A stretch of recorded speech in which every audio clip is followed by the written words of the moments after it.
86,000 ஏழைகள் வயிற்றில் பால் வார்த்த அறிவிப்பு ஸ்டாலின் மாஸ் சிக்ஸர் மற்றும் அப்படி அரசாங்கத்துடைய நிலங்களுக்கு பட்டா வழங்கிடவும் திட்டம்.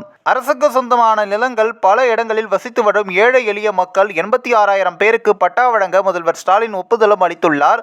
மேலும் 6 மாதங்களில் பட்டா வழங்கும் பணியை முடிக்க 2 குழுக்களையும் அமைத்துள்ளார். இதன் மூலம் 63 ஆண்டுகால பிரச்சினைக்கு தீர்வு கண்டுள்ளோம் என்று முதல்வர் ஸ்டாலின் தெரிவித்துள்ளார். தமிழக அமைச்சரவை கூட்டம் இன்று தமிழக முதல்வர் ஸ்டாலின் தலைமையில் நடைபெற்றது. இந்த கூட்டத்தில் துணை முதல்வர் உதயநிதி ஸ்டாலின், துரைமுருகன் உள்ளிட்ட அமைச்சர்கள் கலந்து கொண்டனர். அடுத்த 2 வாரங்களுக்கு தமிழக நிதிநிலை அறிக்கை தாக்கல் செய்யப்பட உள்ள நிலையில் இந்த கூட்டம் இன்று நடைபெற்றது.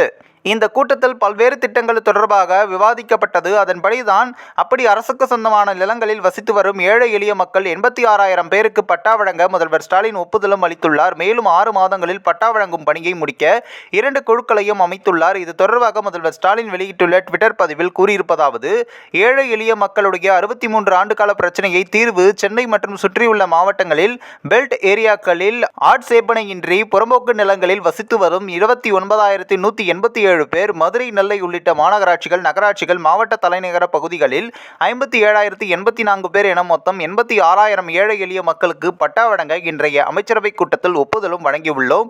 மேலும் 6 மாதங்களை இதனை செய்து முடிக்க 2 குழுக்களுமே அமைக்க உள்ளோம். உங்கள் அரசு பொறுப்பேற்ற பிறகு இதுவரை 12,29,372 பட்டாக்கள் வழங்கப்பட்டுள்ளன. இவ்வாறு முதல்வர் ஸ்டாலின் ட்விட்டரில் பதிவிட்டுள்ளார். இந்த ஒரு வீடியோ குறித்து உங்களுடைய கருத்துக்களை நீங்க மறக்காம கமெண்ட்ஸ்ல சொல்லுங்க. நம்ம சேனலையும் சப்ஸ்கிரைப் பண்றங்க.